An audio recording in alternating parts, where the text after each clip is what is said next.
Bonjour à tous et à toutes, je m'appelle Maëlle Marie et je suis chercheuse au MIT Jamie Clinic sur les sujets liés à l'IA, la santé et aux politiques publiques.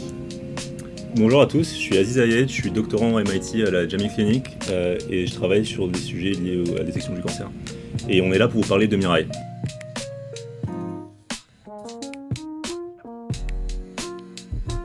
Donc Mirai est un outil qu'on a développé il y a 7 ans au MIT qui permet de prédire l'apparition du cancer jusqu'à 5 ans en avance. Et donc comment ça fonctionne? Ça regarde des mammos et ça prédit si la personne va développer un cancer de 1 à 5 ans dans le futur.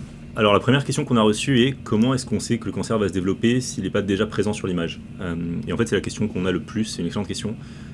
Et la réponse résume vraiment à la manière dont le modèle a été entraîné.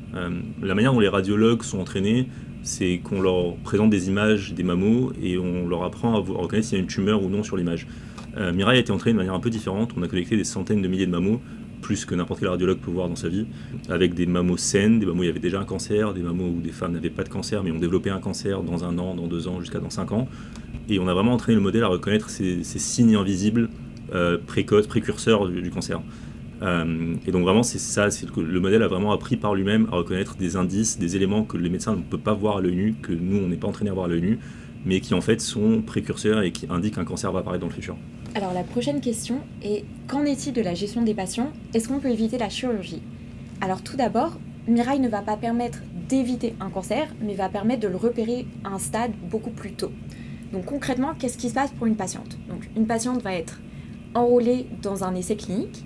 Si une patiente a un score Mirai très élevé, donc elle va développer il y a une forte chance qu'elle développe un cancer dans les 1, 2, 3, 4, 5 prochaines années, concrètement, on va pouvoir lui proposer des examens additionnels. Donc typiquement, ça va être des IRM ou ça va être de venir pour des mammographies à une fréquence plus élevée. Et donc vraiment, toute l'idée, c'est de pouvoir de repérer le cancer plus tôt pour agir plus tôt.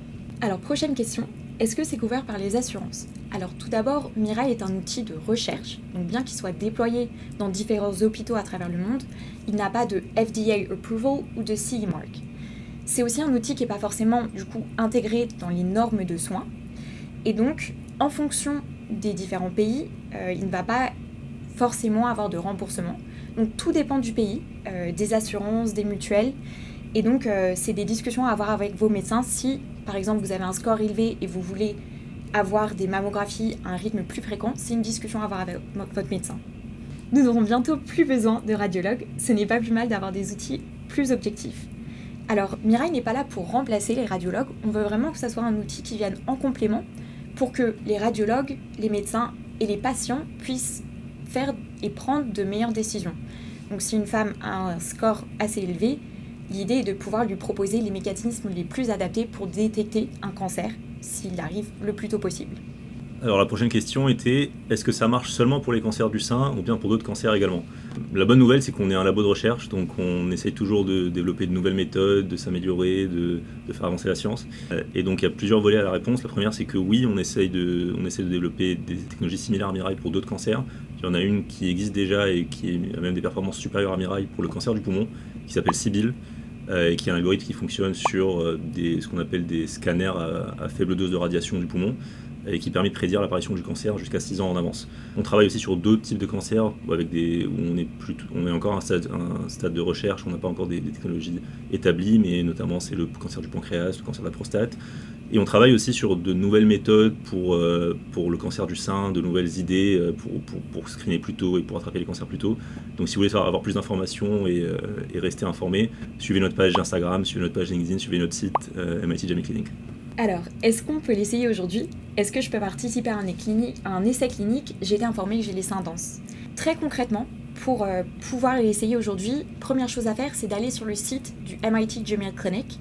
Et sur ce site, vous allez pouvoir voir les hôpitaux dans lesquels Mirai est implémenté. Si ce n'est pas implémenté dans un hôpital proche de vous, vous pouvez aussi prendre contact avec votre radiologue pour voir si c'est une possibilité.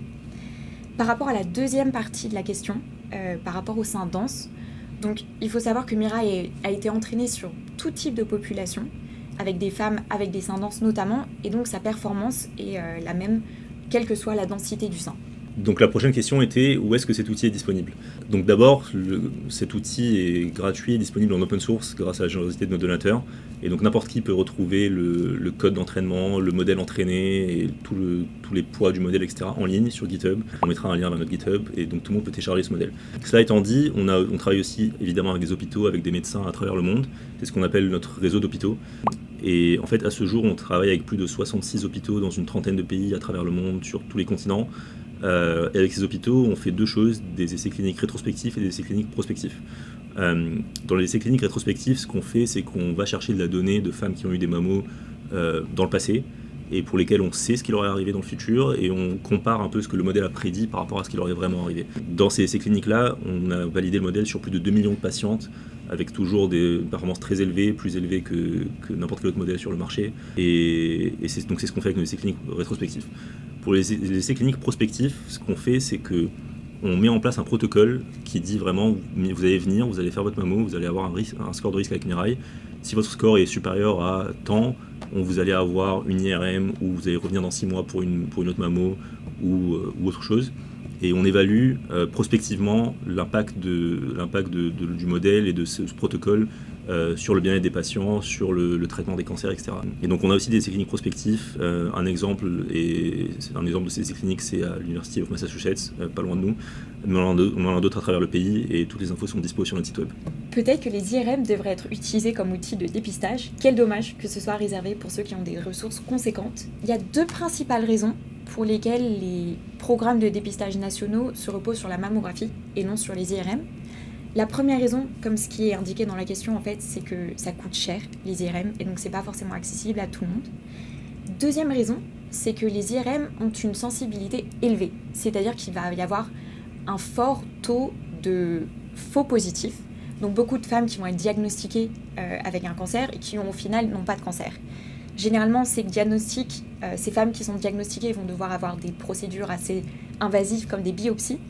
Et donc, on veut éviter ces procédures invasives. Donc, ce sont les 2 grandes raisons pour lesquelles les programmes de dépistage se reposent sur les mammographies et non sur les IRM actuellement. Donc, la question suivante était quels sont les taux de faux positifs, faux négatifs et vrais négatifs ? C'est une question qui est un peu complexe parce qu'en général, ces taux-là, on les mesure quand on a un outil qui donne une réponse binaire. Ça veut dire est-ce que je vais avoir un cancer, oui ou non ? Et à ce moment-là, on peut mesurer le taux de faux négatifs, faux positifs, etc. Ce qui est particulier avec Mirai, c'est que ça donne une probabilité année par année. Et donc ensuite, c'est au médecin de décider à partir de cette probabilité ce qu'il souhaite faire, est-ce qu'il souhaite vous assigner à davantage de screening, à une intervention, etc. Cela étant dit, il existe des modèles que les médecins ont utilisés par le passé, continuent à utiliser aujourd'hui, qui sont dans les recommandations nationales, internationales, etc., qui permettent de prédire le risque de cancer de manière similaire à Mirai, mais basé sur des facteurs de risque, votre historique familial, l'âge des premières règles, etc. Et en fait, quand on compare Mirai à ces modèles-là et qu'on essaye d'avoir des chiffres comparables à ces modèles-là, ce qu'on réalise, c'est que pour le même taux de faux positifs que ces modèles, qui existent déjà en pratique, on arrive à attraper 2 fois plus de cancers à peu près. Alors, dernière question. Aziz, pourquoi est-ce qu'on ne trouve pas la cure du cancer tout simplement ? C'est une très bonne question et je pense qu'il y a plusieurs aspects dans la réponse, mais pour répondre de manière simple, il y a des gens qui travaillent sur cette question et qui essaient de trouver de nouveaux traitements pour le cancer à la Jamie Clinic et ailleurs, mais c'est des processus qui sont très longs et qui nécessitent beaucoup d'investissement, beaucoup d'argent, etc. Nous, avec ces projets-là, on cherche plus à prédire l'apparition de cancers plus tôt afin de pouvoir en fait traiter ces cancers-là beaucoup plus facilement. Un cancer du sein qui est diagnostiqué quand il est encore à un stade local, c'est quasiment 100% de taux de traitement. Et donc si on arrive à diagnostiquer tous les cancers quand ils sont encore localisés, on peut vraiment soigner tout le monde et guérir tout le monde. Et c'est vraiment ce qu'on essaie de faire avec ces outils en attendant que de nouveaux traitements soient découverts, soient déployés, soient validés et soient déployés à grande échelle. Merci pour vos questions. Merci.